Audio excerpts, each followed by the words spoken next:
So we learned that there was the first surgery, God taking the rib out of Adam and making woman. And we asked, why was he doing this?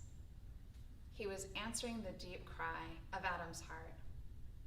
Each one of us have this gift of the deep longing, a deep desire to love and to be loved. God has given us this gift, and it's called Eros. There's 4 types of love in Greek philosophy. The ones that we hear about most in religious education are agape and eros. Agape is the self-giving, self-sacrificing love that we see most clearly represented by Jesus on the cross. He loved us to the end. But God also has eros. God has a passionate longing to be united with us. That's why he sent Jesus. That's why he made all of creation. And that's why he made man and woman. He wants us to understand that his desire to be united with us is like a man's desire to be united with a woman, and a woman's desire to be united with a man. The gift of Eros it's like a fire. And when we direct that fire towards its proper end, we can go very far. We can go to heaven.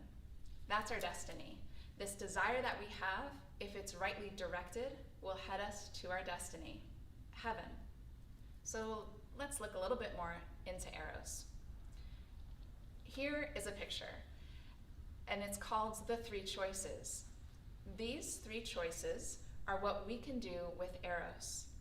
This fire, this longing, this desire we have to love and to be loved is under our free will.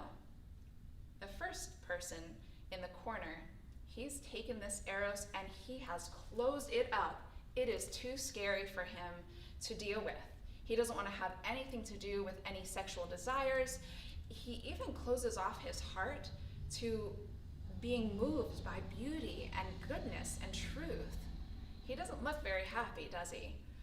But did you notice that still there's light and sparks coming out? He can't control or contain all that Eros. Now look at the next guy down in the other corner. He is reaching.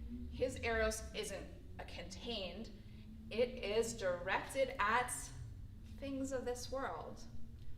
We have to admit that things of this world are good and beautiful and very desirable. But when we set our focus on them, look at where it leads us. We go down.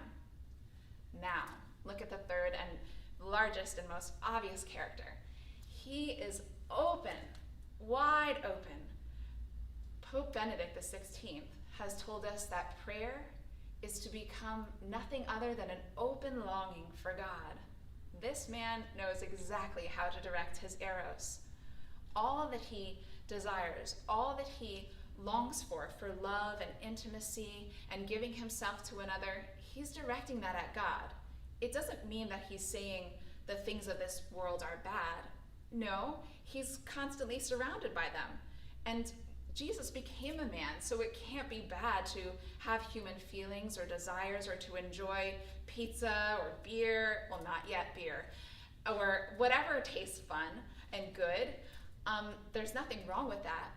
But we don't want to become an addict. We don't want to become just seeking after these pleasures because you know what it's like to eat too much cake or too much candy. You just feel sick and gross. But in the moment, it feels so good, it tastes so wonderful, so you don't want to stop. But we need to stop because it's not about the candy. It's not even about sex itself. It's about what sex means or what the goodness of creation means. It's meant to direct us to God. So sometimes, because we are living in this fallen state that we are, our desires get misdirected, and we don't feel in ourselves this longing to pray, or we go to Mass and it might feel boring, although Father Phil's homilies, and they make Mass pretty exciting. But we could feel bad about ourselves because well, I don't have these desires for God. I don't know how to open them up to God. Start right there. Just say, God, I don't like going to Mass. Or, God, I really want to do things that I know that I'm not supposed to. It's okay. You don't have to beat yourself up about it. You just bring those desires, even if they're misdirected, to God. Open them up to Him and let Him direct them to Himself. God bless.